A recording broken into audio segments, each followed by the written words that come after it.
Hello' guys, নমস্কাৰ সকলোকে। এবাৰ বাৰু আমৰ আচাৰ বনালেনে? ভিডিঅ'ৰ জৰিয়তে দেখিছোঁহে মই আমৰ আচাৰ বনাম। এনেকৈ পদ্ধতিৰে বনাই চাবচোন। বছৰ ধৰি থাকে, বেয়া নহয় আৰু ভেঁকুৰ নালাগে। আচাৰটো ভাল হৈ থাকে। আমকেইটা মই কাটি লৈছোঁ, পানীত তিয়াই থ'ম অলপ টাইমৰ কাৰণে আঠা যাবৰ বাবে।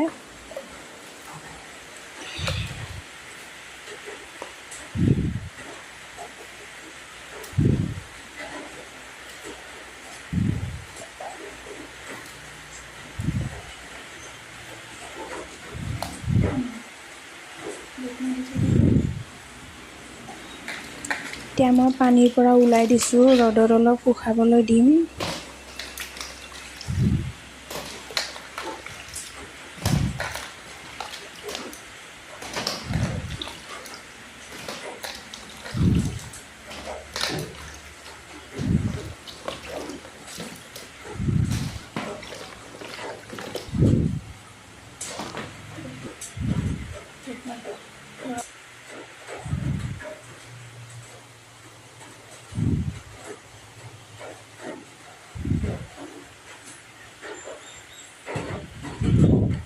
মই আমকেইটা কাটি দিছোঁ। মই এনেকৈ কাটিছোঁ।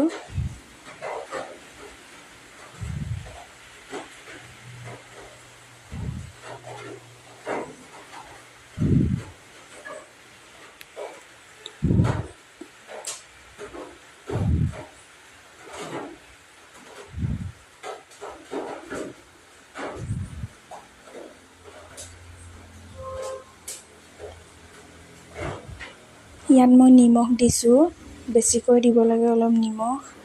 এক ৰাতিৰ বাবে থৈ দিম।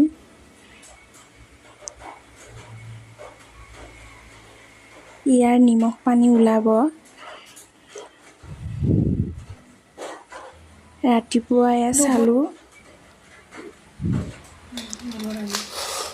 ইয়াৰ যি নিমখ পানী ওলোৱাটো পেলাই দিব লাগে। ইয়াত মই কম পৰিমাণে ৰং গুড়া দিছোঁ।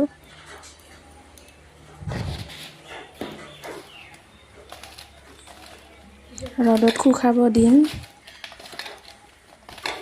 যিটো নিমখ পানী সেইটো শুকাই গ'লেই হ'ব, বেছি শুকালে খাবলৈ ভাল নহয়।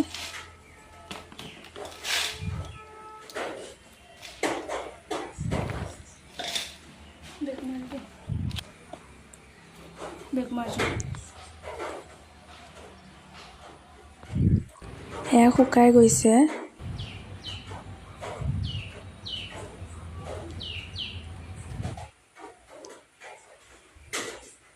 মই তেল দি দিলোঁ।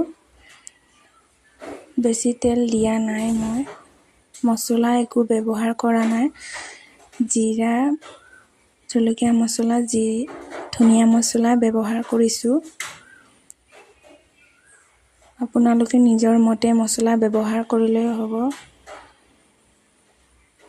বেছি তেল দিয়া নাই মই। সকলোৱে জানে বাৰু বনাবলৈ, মই এনেকৈ বনালোঁ।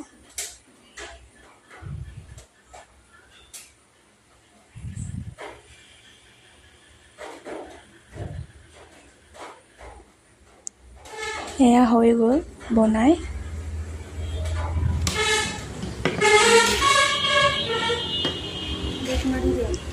বেয়া নহ'বৰ বাবে মই ইয়াত ভিনেগাৰ দি দিম, ভাল হৈ থাকে।